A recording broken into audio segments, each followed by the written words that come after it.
बचपन ले पाल्यों पोस्यों छोड़ चले तैं मोला। रो रो के मर जाऊं बिन देखे तोला।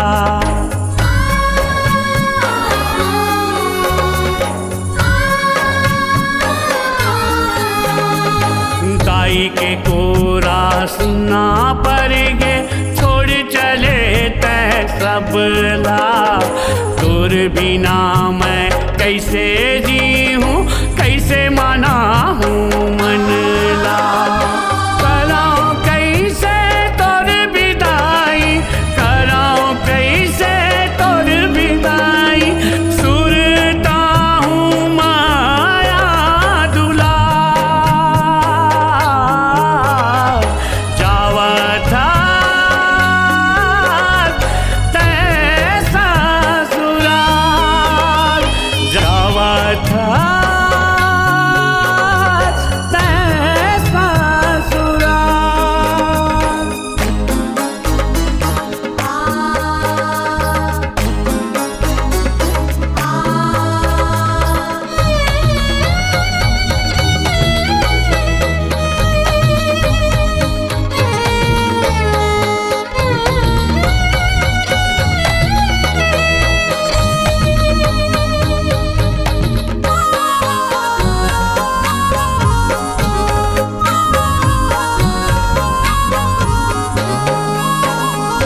दाई दादा के सुरता रखबे कुल के लाज बचाबे। पति के संग लाछन तै छोड़बे दुख में साथ निभाबे।